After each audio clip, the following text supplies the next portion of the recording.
நடந்து முடிந்த சட்டமன்ற தேர்தலில் வரலாறு காணாத அளவுக்கு தமிழ்நாடு அரசியல் தலைவர்கள் செய்யாத பல சாதனைகளை செய்து திரு விஜய் அவர்களின் தவேக கட்சி ஆட்சி அமைக்க போகிறது. இதில் இவருக்கு பின்னால் பல கட்சிகள் திரள இருக்கின்றன.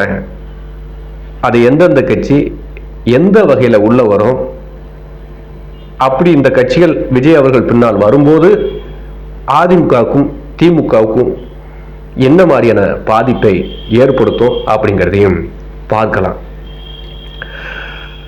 தமிழ்நாடு சட்டமன்ற தேர்தலில் ஒரு கட்சி ஆட்சி அமைக்கணும்னா 118 எம்எல்ஏக்கள் தேவை. இதான் சட்டம்.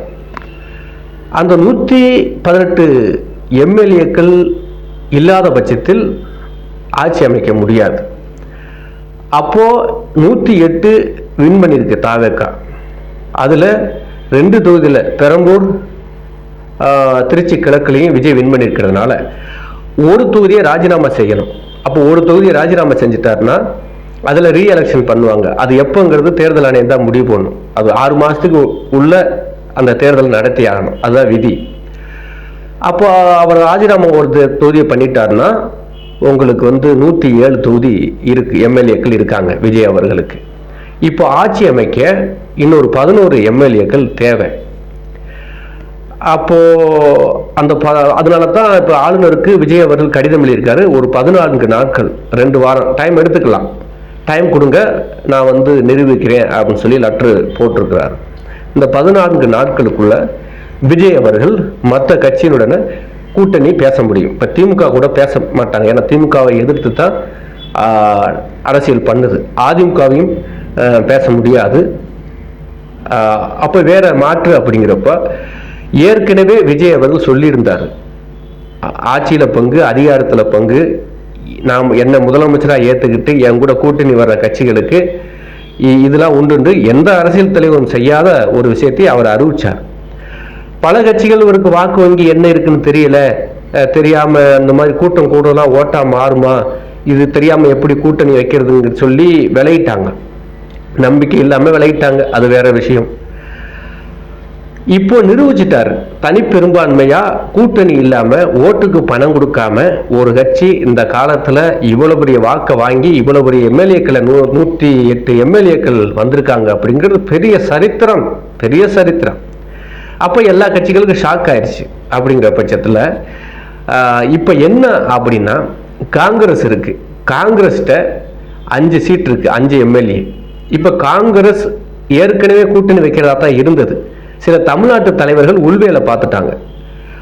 சில பேர் திமுகவுக்கு உடைய ஸ்லீப்பர்ஸ் எல்லாம் காங்கிரஸில் இருக்கிறாங்க. அந்த கட்சி அடுத்த ஸ்டேஜுக்கு போகணும் அப்படின்னா விஜய் அவர்களோட இனிமேலாவது இப்போவாவது கூட்டணி வைத்து அவருக்கு ஆதரவு தெரிவித்து போனால் காங்கிரஸுக்கு நல்ல எதிர்காலம் இருக்கு. இல்லைன்னா காங்கிரஸை பயன்படுத்தி திமுக ரொம்ப காலம் ஆட்சியில் இருந்தது, ஆட்சியில் பங்கும் கொடுக்காது, எம்எல்ஏவே இருந்துட்டு போக வேண்டிதான். ஸோ நல்ல ஒரு வாய்ப்பு காங்கிரஸுக்கு இருக்கிறதுனால கண்டிப்பாக ராகுல் காந்தி அவர்கள் நல்ல முடிவை எடுப்பார். அப்போ 5 சீட்டு வந்துடும். அதன் பிறகு கம்யூனிஸ்ட் இருக்கு இல்லையா, இடது கம்யூனிஸ்ட் வலதுசாரி, அவங்களுக்கு என்னன்னா 4 சீட் இருக்கு, 2 தலா 2 சீட்டு, 4 சீட் இருக்கு. கம்யூனிஸ்ட் கட்சிகளுமே ஏற்கனவே கூட்டணி தேர்தல் அழிவுக்கு முன்னாடியே கூட்டணி கட்சிகளுக்கு சில விஷயங்கள் விளக்கம் கொடுத்தாங்க. சில விஷயம் திமுக கூட்டணியில சலசலப்பு இருக்கு. அந்த ஆட்சியில் பங்கு விஷயத்தில் திமுக முடிவெடுக்காமல் இருக்கிறதுனால கொஞ்சம் கோபத்தில் தான் இருந்தாங்க. அப்போ கம்யூனிஸ்டுகள் 2 முடிவெடுத்தா 2, 2, 4, 9 சீட் ஆயிடுது. விடுதலை சிறுத்தைகள் 2 சீட்டு வச்சிருக்காங்க. அவர் இன்னைக்கு ஒரு அறிக்கை விட்டிருக்கார், திருமாவளவன் அவர்கள். ஆட்சியில் பங்கு அப்படிங்கிறத விடுதலை சிறுத்தைகள் கோரிக்கை வச்சிருந்தது, அந்த மாதிரி தான் இன்னைக்கு மக்கள் ஒரு தீர்ப்பை கொடுத்துருக்காங்க. அப்படிங்கிறப்ப அவருக்கு ஒரு அமைச்சர் பதவி கிடைச்சிச்சுன்னா அந்த கட்சிக்குன்னு ஒரு மரியாதை வரும். நம்ம ஆட்சி அந்த இடத்துக்கு வரணும் அவர், ஏன்னா ஒடுக்கப்பட்ட மக்களுக்காக அவர் கட்சியை ஆரம்பிச்சார். அந்த ஒடுக்கப்பட்ட மக்கள்ல இருந்து ஒரு அமைச்சர் அந்த விடுதலை சிறுத்தை கட்சியிலேருந்து வராருங்கிறப்ப அதை மறுத்தாருன்னா அவருக்கு பெரிய அரசியல் இழப்பு, அது மறுக்க வாய்ப்பு இல்லை. அப்போ அவர் வர வாய்ப்பு இருக்கு. அப்போ 11 சீட் ஆயிடுது. முஸ்லீம் லீக் 2 சீட்டு இருக்கு. அது என்ன இப்போ இவங்கெல்லாம் வரும்போது முஸ்லீம் லீக் தனியாக நின்று என்ன ஒன்று சும்மா எம்எல்ஏ வச்சுக்கிட்டு என்ன செய்யறது அப்படின்னு அவங்களும் ஒரு முடிவெடுப்பாங்க. அப்போ 13 சீட் ஆயிடுது. தேமுதிக அப்படிங்கிறப்ப இப்ப இவ்வளவு வந்தாச்சு. வெறும் டிஎம்கே கூட தேமுதிக இருந்து என்ன பண்ண? நிறைய சிக்கல் இருக்கு. ஒரு அமைச்சராக கொடுத்தா வந்துருவாங்கல்ல. அதுதானங்க, அதுக்கு தானங்க அதிகாரத்துக்கு வர்றதானங்க அரசியல். சும்மா எம்எல்ஏவே வாங்கிட்டு இருந்தா எப்படி? அப்ப என்னைக்கு தான் அதிகாரத்துக்கு வருது? அப்ப இந்த மாதிரியான சந்தர்ப்பங்களை பயன்படுத்தும் தான் நல்ல அரசியல் தலைவருக்கு அதுதான் தோணும். அப்போ தேமுதிகவும் ஒரு முடிவு எடுக்கிற பட்சத்தில் ஒரு மினிஸ்டர் கேட்பாங்க. இப்போ இவ்வளவு பேர் உள்ள வர்றப்ப கண்டிப்பா அவங்க சீட்டுக்கு ஏற்ற மாதிரி ஒவ்வொரு மினிஸ்டராவது கேட்பாங்க. கேட்கும்போது இப்போ அது காங்கிரஸ் 5 சீட்டுங்கிறதுனால கண்டிப்பா அவங்க 2 சீட்டு கேட்க கூட வாய்ப்பு இருக்கு. இல்லை துணை முதலமைச்சர் பதவி கூட கேட்க வாய்ப்பு இருக்கு. ஒரு தேசிய கட்சி, ரொம்ப காலம் ஆண்ட கட்சி, துணை முதல்வர் கொடுத்தாலும் தப்பு இல்லை. ஒரு ராகுல் காந்தி ஒரு தன்மையான அரசியல்வாதி தான். ரொம்ப கிரிமினலா ரொம்ப அப்படி தப்பான அரசியல்வாதிலாம் கிடையாது. ஒரு மதிக்கத்தக்க அரசியல்வாதி தான் ராகுல் காந்தி. ஒரு ஜெனினான பொலிட்டிஷியன். இங்கே நம்ம செங்கோட்டையன் சார் ஐயா இருக்கார்ல, அந்த மாதிரி ரொம்ப எமோஷனலாக பேசாம சாஃப்டான அரசியலை ஹேண்டில் பண்ணக்கூடிய ஒரு அரசியல்வாதி தான். அது விஜய் அவர்களுக்கு தெரிஞ்சுதான் கூட்டணிக்கே முன்னாடியே கூப்பிட்டாரு. ஸோ அவர் வர 100% வாய்ப்பு இருக்கு. இது இப்படி வந்தா இவங்களுக்கு வாழ்க்கை. இந்த கட்சிகளுக்கு இப்ப கூட்டணிக்கு வர்றாங்களே இவங்களுக்கு வாழ்க்கை. அமைச்சர் 5 வருஷம் இருக்கலாம். அடுத்த கட்டத்துக்கு நமக்கு அரசியல் வளர்ச்சியில அந்த கட்சி டெவலப் ஆகும். அதே நேரம் பொதுமக்கள் மத்தியில் அந்த கட்சிகள் மீது மதிப்பு வரும். ஏன்னா இப்போ பொதுமக்கள் சேர்ந்து விஜய் அவர்களை ஓட்டு போட்டு முதலமைச்சராகணும்னு தேர்ந்தெடுத்திருக்காங்க. மக்கள் முடிவெடுத்திருக்கிறாங்க. மக்கள் பக்கம் நிற்கிறது தான் ஜனநாயகம், நேர்மையான அரசியல். மக்கள் தேர்ந்தெடுத்த அந்த கட்சிக்கு ஒரு 10-11 சீட்டு முன்ன பொண்ணு இருக்குது.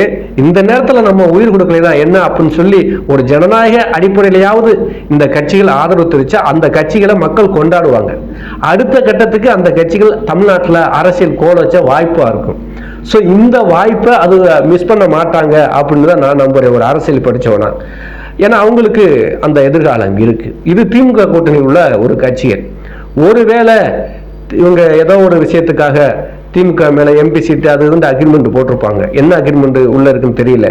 அப்படி திமுகவை விட்டுட்டு வரலாமா அப்படின்னு இவங்க யோசிச்சாங்கன்னா, அதிமுக கூட்டணியில கட்சிகள் இருக்கு. அதிமுக கூட்டணியில பாட்டாளி மக்கள் கட்சி 4 சீட்டு வின் பண்ணிருக்கு. அன்புமணி ராமதாஸ் அவர்கள் ஏற்கனவே அவர்லாம் இங்க கூட்டணி சேராதான் இருந்தது. பிஜேபி ஏதோ நெருக்கடி பண்ணதுனால தான் அங்கிட்டு போயிட்டாங்க. அதே மாதிரி பிஜேபி ஒரு சீட்டு, பிஜேபி வராது, அவர் கூப்பிட மாட்டாங்க, பிஜேபிக்கு எதிராக தான் அரசியல் பண்ணார். அமமுக ஒரு சீட்டு இருக்கு. அப்போ 5 சீட்டு இங்கே ரெடியா இருக்கு. இது என்னன்னா, விடுதலை சிறுத்தைகள், கம்யூனிஸ்ட் கட்சிகள், தேமுதிக, திமுகவுடைய ரொம்ப இன்னைக்கு நெருக்கமாயிட்டாங்க. இவங்க வர மறுத்தாலும் காங்கிரஸ் சுயரா வரும். காங்கிரஸ் பாட்டாளி மக்கள் கட்சி, டிடிவி தினகரன் ஒரு இது இருக்கு, இந்த 10 இது சேர வாய்ப்பு இருக்கு. சேர்ந்துட்டாங்கன்னா இதுக்கு இடையில முஸ்லீம் லீக் கட்சி இருக்கு. ஏன்னா பிஜேபிக்கு எதிராக தானே அரசியல் பேசினா, 2 சீட்டு வச்சிருக்காங்க முஸ்லீம் லீக். அந்த கட்சிக்கு வர வாய்ப்பு இருக்கு. அப்போ உங்களுக்கு காங்கிரஸ் 5, பாட்டாளி மக்கள் 4, 9, அமமுக 10, முஸ்லீம் லீக் 2 ஆயிடுச்சா, 12 சீட் ஆயிடுச்சு. தாராளமா ஆட்சி அமைக்கலாம். அப்போ 100% ஆட்சி அமைக்கிறதுக்கான வாய்ப்புகள் இருக்கு. எல்லா கட்சிகளுமே இப்போ உணருது, விஜய் அவரோட கூட்டணி போயிருந்தோம்னா இன்னைக்கு நம்ம ஆட்சி அதிகாரத்தில் பங்கு வச்சு ஒரு மக்கள் ஆதரவு பெற்ற ஒரு கட்சியா இருந்திருக்கலாமே அப்படின்னு யோசிக்கிறாங்க. ஸோ இவங்க எல்லாரும் சேரும் போது ஆட்சி அமைக்க வாய்ப்பு. ஆட்சி 100% அமையும், அதுல மாற்று கருத்து இல்லை. இப்படி இன்னொன்று என்னன்னா, இவங்க எல்லாரும் ஒன்று சேர்ந்துட்டாங்கன்னா எனக்கு தெரிஞ்சு அதிமுகவும் திமுகவும் தனிமைப்படுத்த போறோம். தமிழ்நாட்டு அரசியல்ல தனிமைப்படுத்திடுவாங்க. தனிமைப்படுத்த வேண்டிய கட்சிகள் தான் அது. ஏன்னா ஊழல் லஞ்சம் ஊழல் முன்னாள் அமைச்சர்கள் மேல எவ்வளவு பேரை வழக்கு ஒரு திருந்தணும்ல. ஒரு எதுக்கிறதாலும் நான் பணம் சம்பாதிக்க அரசியலுக்கு வரேங்கிறது என்ன? மக்களுக்கு சேவை செய்ய தான் அரசியலுக்கு வரணும். பணம் சம்பாதிக்க வர்றதுக்கு என்ன இது மக்கள் சொத்து என்ன இதா? ஸோ இதெல்லாம் இருக்கும்போது அந்த 5 வருஷ ஆட்சியில விஜய் அவர்கள் கரெக்டான ஆட்சியை நடத்துவார். சில கட்சிகள் உள்ள மிரட்டும் உருட்டும் நெருக்கடி கொடுக்கத்தான் செய்யும். அதை எனக்கு காங்கிரஸ், டிடிவி தினகரன், பாட்டாளி மக்கள் கட்சி, இந்திய முஸ்லீம் லீக், கம்யூனிஸ்ட் கட்சிகள்லாம் பெருசா கிரிமினலா மிரட்டக்கூடிய ஆட்கள் கட்சி கிடையாது. ரொம்ப ஒரு மாதிரியா வஞ்சகமா வன்மமா பேசி ஏதாவது உள்ளுக்குள்ள குள்ளநரித்தனம் மாதிரி பண்ணி சேட்டை பண்ற கட்சிகள் கிடையாது. சில கட்சி இருக்குது, அந்த கட்சி பேர் நான் சொல்லலை, அது ஒரு டேஞ்சரான கட்சி தான். ஸோ அதோட அவாய்ட் பண்ணிட்டு இப்படி ஒரு கூட்டணி வச்சாலும் விஜய் அவர்களுக்கு பாதுகாப்பாக தான் இருக்கும். ஏன்னா அடுத்து எம்பி எலெக்ஷன் வருது. காங்கிரஸ் கூட கூட்டணி சேர்ந்தோம்னா இப்போ தமிழ்நாட்டில் கண்டிப்பாக 40 எம்பி, பாண்டிச்சேரியை சேர்த்து. அப்போ ராகுல் காந்தி யோசிப்பார்ல, அவர் பிரதமர் ஆகணும்னா தமிழ்நாட்டில் இப்போ விஜய் சேர்த்தோம்னா இன்னும் சப்போர்ட்டாக இருக்கும் அப்படிங்கிற அளவுக்கு மாறும். தமிழ்நாட்டில் விஜய் காங்கிரஸ் கூட்டணினா இந்திய அளவில் எதிரொலிக்கும். வேற மாநிலத்திலையும் காங்கிரஸ் கூட கூட்டணி வர ஆரம்பிப்பாங்க. இப்படிலாம் அரசியல் சூழல் இந்திய லெவலில் மாறும். இதை ராகுல் காந்தி உணர்வார். தமிழ்நாட்டு தலைவர்களுக்கு உணர மாட்டாங்க. ஐயா சிதம்பரம்லாம் அவர் திமுகவுடைய சிலிப்பர் செல் மாதிரி ஆயிட்டார். சீரியஸா அவர்லாம் அப்படி ஆயிட்டார். ஒரு அரசியல் அனுபவமான ஆளு, ஒரு அரசியல் பல்சை மக்களுக்கு கண்டுபிடிச்சு ஒரு வேற மாதிரி கொண்டு வர தெரியல. இல்லை, அவர் ஸ்ட்ராங்கா நின்றுருந்தா விஜயோட கூட்டணி வந்திருக்கும்ல. ஸோ அவர்லாம் அவருடைய அரசியலாம் சும்மா ரொம்ப தப்பா இருக்குது, அப்படித்தான் தெரியுது. இப்படிப்பட்ட சூழலில் இப்போ டிவிகேவோட ஒன்று சேரும்போது இது ஒரு ஆரோக்கியமான ஒரு அரசியலாகவும் இருக்கும். எல்லா கட்சிகளுக்கும் ஒரு சமத்துவ அடிப்படையிலையும் அமைச்சர் பதவி கொடுத்த மாதிரி இருக்கும். அதே மாதிரி இவங்க எல்லாரும் மக்கள் பெருசாக இப்போ அன்புமணி ராமதாஸையோ, டிடிவி தினகரனையோ, கம்யூனிஸ்ட் கட்சியிலையோ, விடுதலை சிறுத்தைகளையோ, அதே மாதிரி முஸ்லீம் லீக்கையோ, காங்கிரஸையோ மக்கள் என்ன குற்றம் சொல்ல முடியும்? அவங்களுக்கு கோபமே திமுக அதிமுக மேலே தான். அதனால தான் மாற்று ஓட்டு போட்டிருக்காங்க. இப்போ இவங்கெல்லாம் வரும்போது இவங்களுக்கும் மரியாதை கூடும், டிவிகேக்கு பலமும் கூடும். விஜய் தொண்டர்களாக மாறிட்டாங்க. டிவிகே தொண்டர்களை இந்த தலைவர்களை கொண்டாடுவாங்க. ஸோ இதெல்லாம் இருக்கிறதுனால கண்டிப்பாக ஆட்சி அமைப்பாங்க. இதில் அந்த அதிமுக திமுகங்கிறது அவங்களுடைய இன்னொன்று அந்த எதிர்கட்சியாக டார்ச்சர் பண்ணுவாங்க திமுக சட்டமன்றத்தில். அதுக்கு இப்போ காங்கிரஸோ இந்த கட்சிகள்லாம் கூட்டு சேர்ந்து இருக்கும்போது அவங்களுக்கு பதிலடி கொடுக்க போல்டாக எதிர்க்கிறதுக்கு இன்னும் பலமாக இருக்கும். ஸோ இப்படிப்பட்ட சூழல் இருக்குது. ஸோ மாற்று அரசியலை தமிழ்நாடு மக்கள் விரும்பி விஜய் அவர்களை ஆதரிச்சிருக்காங்க. அந்த மாற்று அரசியலில் திமுக அதிமுக ஆட்சிக்கு வரக்கூடாதுங்கிறது தான். அப்போது அதிமுக ஆதரவை அவர் பெற்றாலும் மக்களுக்கு எதிரானது, திமுக ஆதரவை பெற்றாலும் மக்களுக்கு எதிரானது. ஏன்னா ரெண்டுக்கு எதிராக தான் ஓட்டு போட்டுவாங்க. ரெண்டு கட்சியும் அவாய்ட் பண்ணிட்டு இவங்களை கூட்டணியில் சேரும்போது விஜய் அவர்கள் ஆட்சி அமைக்க வாய்ப்பு இருக்குது.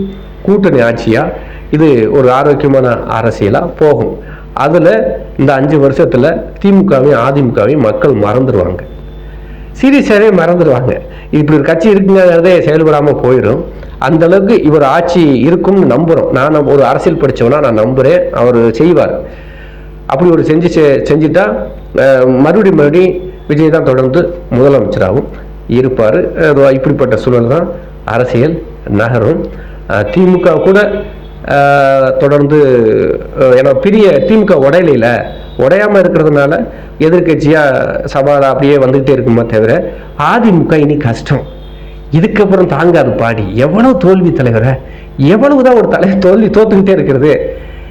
அதனால அது பின்னாடி இனிமேல் போக மாட்டாங்க. எனக்கு தெரிஞ்சு பிஜேபியும் திமுகவும் கூட்டணி செய்யணும். அடுத்த தேர்தலில் அதிமுகவை நடுத்தருவில் விட்டுருவாங்க. அதுதான் நடக்கு. வர்ற எம்பி தேர்தலில் பாருங்களேன், காங்கிரஸ் டிவிகே கூட்டணி, பிஜேபி திமுக கூட்டணி, இதுதான் நடக்கும். நீங்கள் பாருங்கள். அதிமுக இப்படித்தான் அந்த என்ன பண்ணு தெரியாமல் குழம்பி போய் இருக்கிறாங்க. நான் ஏற்கனவே சொன்னேன், கட்சி ஒன்று சேராத பட்சத்தில் ஒன்றும் பண்ண வேண்டாம். சசிகலாமா ஓட்டப்பூர்வ பிரித்து தென் மாவட்டத்தில் முன்னாள் அமைச்சர் பூரா காலி. அதுதான் ஒன்று சேருங்கன்னு நான் சொன்னது. நான் நிறைய வீடியோக்கள் போட்டிருப்பேன். மக்கள் எதிர்பார்த்தது தான், அதிமுக தொண்டர் எதிர்பார்த்தது தான். அவர் எடப்பாடி அது அசால்ட்டாக விட்டுட்டாரு. இன்னைக்கு படுதோல்வி அடைஞ்சு பாதாளத்துக்கு போயிடுச்சு. இனி அதிமுக கூட்டணியில் உள்ளவங்களே அதிமுகவை நம்ப மாட்டாங்க. எடப்பாடி பழனிசாமி ஐயாவை நம்ப மாட்டாங்க. பிஜேபி நம்பாது, அன்புமணி ராமதாஸும் நம்ப மாட்டார், டிடிவி தினகரனும் நம்ப மாட்டார். அப்போ அந்த கட்சி இனி அரசியல் களத்தில் போயிடுச்சு. ஏன்னா அந்த இடத்துக்கு டிவிகே வந்துருச்சு. ஏன்னா டிஎம்கே விட்டால் ஏடிஎம்கேங்கிறத தாண்டி ஏடிஎம்கே இடத்துக்கு டிவிகே வந்ததுனால இப்படித்தான் இன்னும் ஒரு அரசியல் போகும். திமுக என்ன பண்ணும், தன்னை பாதுகாத்துக்க பிஜேபியோட கூட்டணி வைக்கும். இந்த மாதிரி தான் அரசியல் நகரம். பார்க்கலாம் என்ன நடக்குது. நன்றி.